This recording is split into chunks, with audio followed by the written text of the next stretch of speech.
Hello friends, आप सभी का यूट्यूब चैनल जेके भाई स्टडी क्लास स्वागत करते हैं। आप सभी का स्टडी अच्छी तरह चल रही है, आप लोग अच्छी तरह से मेहनत करके पढ़ाई कर रहे हो, ठीक है। आप सबके लिए मैं क्लास 10 का जो कि फिजिक्स, ठीक है, फिजिक्स का मैं लेकर आ गया प्रकाश, ठीक है। इसका क्या है नाम, प्रकाश का परावर्तन तथा अपवर्तन, लेसन 1, ठीक है। हम पार्ट 1 कराएंगे, पार्ट 3 आपको होगा। एकदम निचोड़ वीडियो में एक ये क्वेश्चन आपको हम करा देंगे। 3 वीडियो होगा जो कि फर्स्ट वीडियो हम करा देंगे, ठीक है। अगर आपको अच्छा लगा तो चैनल को सब्सक्राइब कर लीजिएगा, लाइक कर लीजिएगा, अपने दोस्तों पर जरूर शेयर कर लीजिएगा। आइए हम देखते हैं। देखिए, पहले दिए प्रकाश का परावर्तन तथा अपवर्तन। हमें प्रकाश किसे कहते हैं आपको मालूम होना चाहिए। हमें प्रकाश किसे कहते हैं, प्रकाश क्या है, ठीक है। प्रकाश क्या है कि किसी भी वस्तु को हम देख सकते हैं प्रकाश के चलते। अंधारा में हम किसी वस्तु को नहीं देख सकते हैं।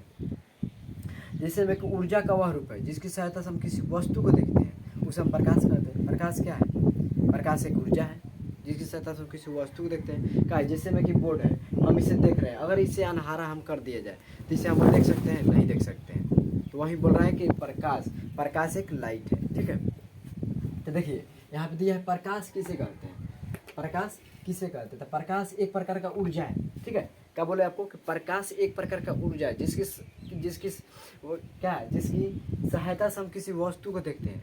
प्रकाश एक प्रकार का ऊर्जा है जिसकी सहायता से हम किसी वस्तु को देखते हैं, उस हम क्या कहते हैं, प्रकाश कहते हैं। बहुत सटीक क्वेश्चन, ठीक है। अब यहाँ से देखिए, ऊर्जा ऊर्जा क्या है, जिसकी मदद से हम कोई काम कर सकते हैं। जैसे में मान के चलिए हम लोग में ऊर्जा नहीं, एनर्जी नहीं रहेगा, ऊर्जा नहीं रहेगा तो हम काम कर सकते हैं। यहाँ पे आपको हम पढ़ा सकते हैं, नहीं पढ़ा सकते हैं। तबीयत खराब होता है हम लोग का ऊर्जा का तो लो हो जाता है। जैसे में कि हम ये पेन चला रहे हैं, चाहे हाथ है, इसमें हाथ में कौन सा ऊर्जा काम करता है, पेशिया बल ऊर्जा काम करता है, पेशिया ऊर्जा काम करता है। और जैसे में कि पानी बहता हुआ, पानी जो बहता है नहर का चाहे नदी का कुछ भी, वो कौन सा ऊर्जा होता है, गतिज ऊर्जा होता है, ठीक है। उसमें गतिज ऊर्जा जो हाथ में बल लग रहा है वो पेशिया ऊर्जा कहा जाता है। देखिए यहाँ पे ऊर्जा जिसकी मदद से हम कोई काम कर सकते हैं, जैसे में हाथ में पेशिया ऊर्जा और बहते पानी में गतिज ऊर्जा लगता है, ठीक है। अब यहाँ पे देखिए प्रकाश के गुण, जो प्रकाश है उसके हम गुण देखेंगे। तो देखिए प्रकाश सरल सरल मतलब सीधी होता है, ठीक है। सरल सीधी रेखा में गमन करते हैं। प्रकाश जो है सरल मतलब सीधी रेखा में क्या करते हैं, गमन करते हैं, एकदम सीधे जाती है, ठीक है।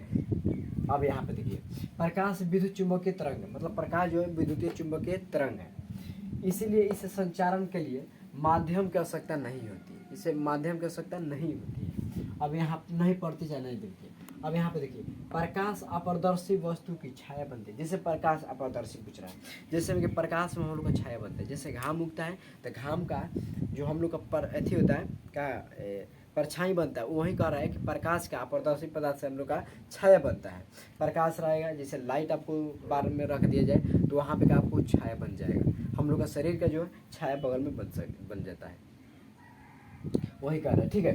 अब यहाँ पे देखिए प्रकाश की चाल निर्वात में सबसे अधिक होता है, प्रकाश की चाल निर्वात में सबसे अधिक होता है, 3 × 10⁸ मीटर प्रति सेकंड होता है, ठीक है। कहा है 3 × 10⁸ मीटर प्रति सेकंड। अब यहाँ पे देखिए प्रकाश की चाल जो होता है निर्वात में भी होता है, गैस में भी होता है, ठोस में भी होता है, और क्या में होता है, द्रव में भी होता है प्रकाश की चाल, ठीक है।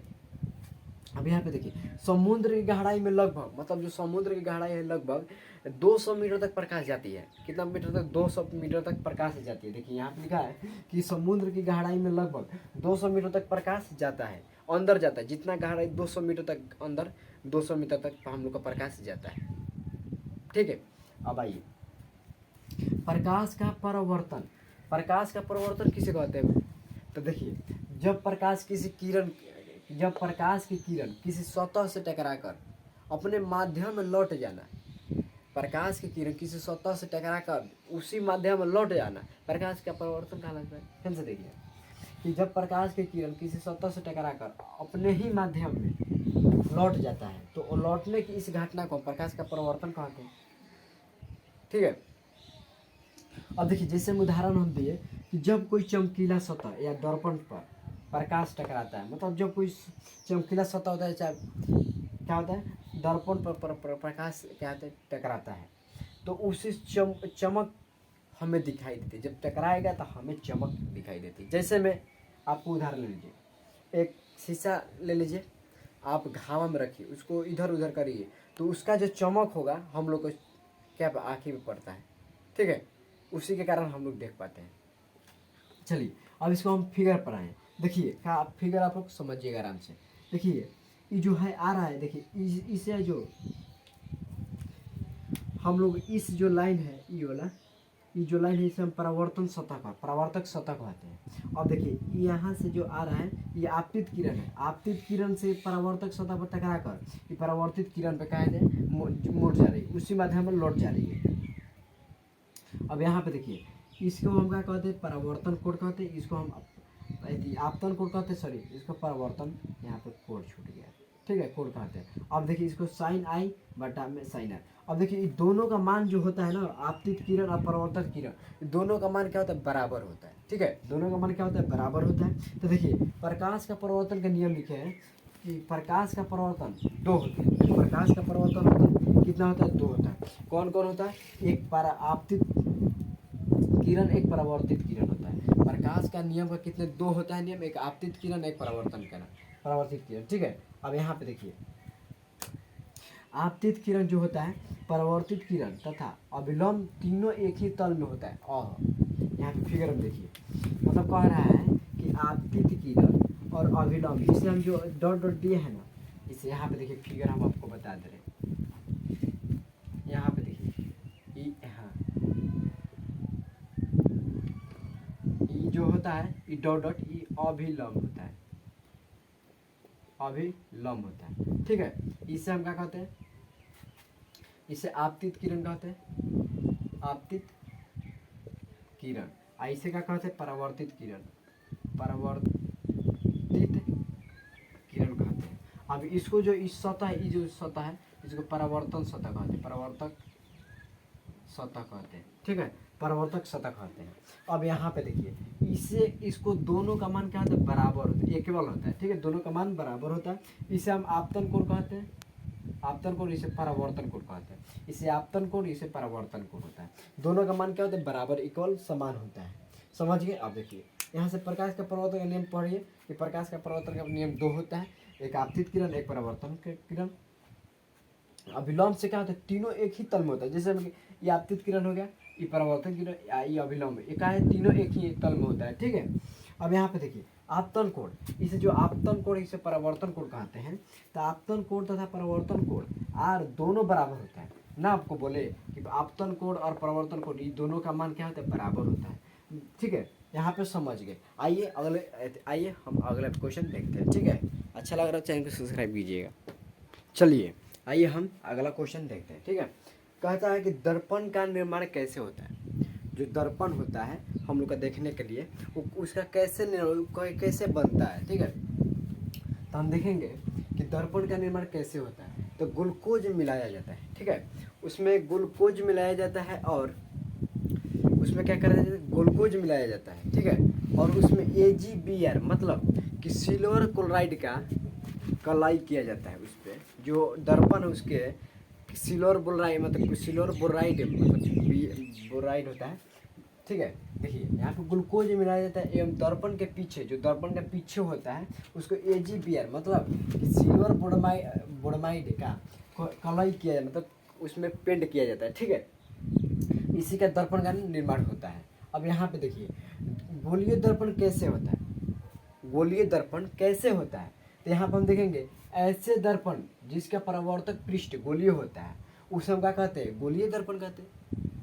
क्या ऐसा दर्पण जिसका परावर्तक पृष्ठ गोलीय होता है उसे हम गोलीय दर्पण कहते हैं। अब यहाँ पे देखिए गोलीय दर्पण का 2 प्रकार होते हैं, एक उत्तल दर्पण एक अवतल दर्पण। तो पहले हम उत्तल दर्पण जानेंगे कि किसे कहते हैं। इसका परावर्तक पृष्ठ बाहरी की तरह उभरा होता है, ठीक, मतलब जैसे में देखिए इसका हम फिगर बनाते रहे हैं, कहाँ पे, यहीं पे बनाते हैं।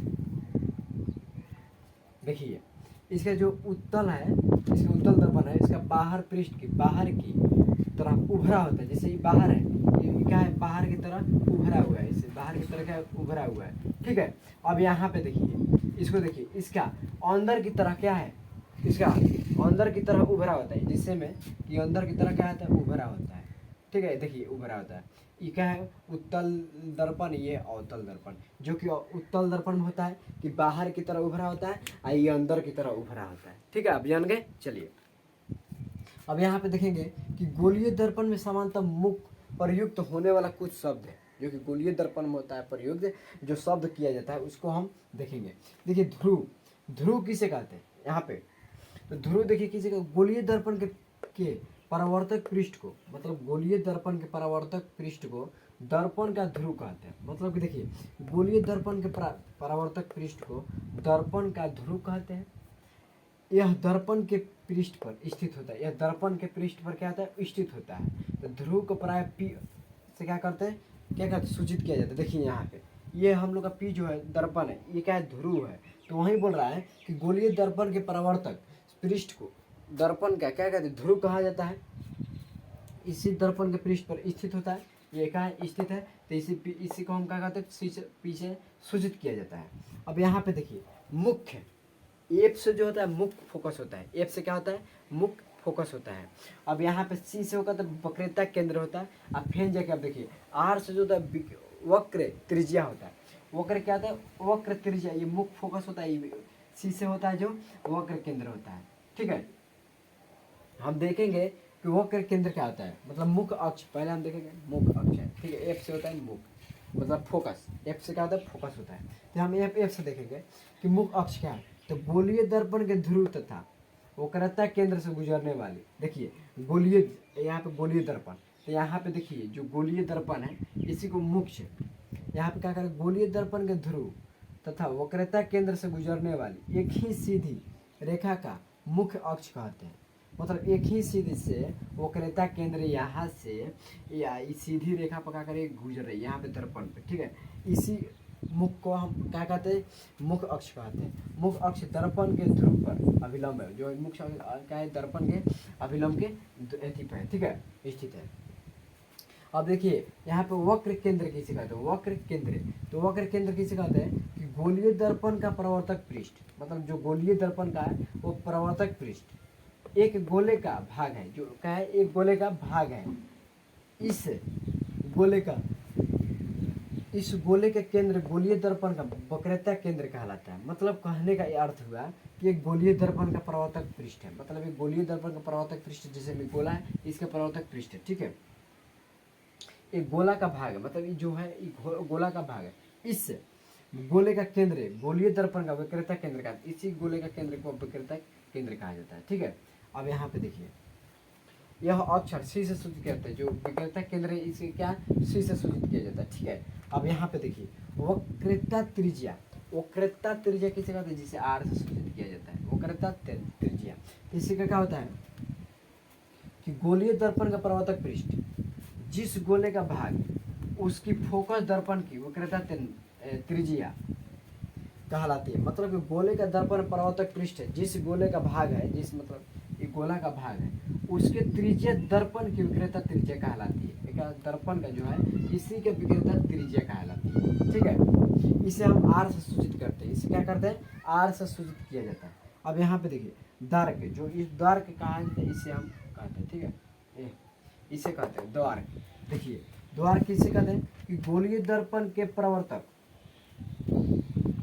लिखेंगे कि गोलीय दर्पण के प्रवर्तक पृष्ठ तल की वृत्ताकार सीमा रेखा, सीमा रेखा जो इसका सीमा रेखा है। ठीक है, सीमा रेखा का ब्याज दर्पण का द्वारक कहलाता है। जो सीमा रेखा का है ब्याज, इसी का दर्पण का हम क्या क्या कहते हैं, द्वारक कहते हैं। इसे एम एन से सूचित किया, देखिए ई एम और एन से इसे सूचित किया जाता है। अब देखिए गोलीय दर्पण, मतलब आगे देखेंगे गोलीय दर्पण,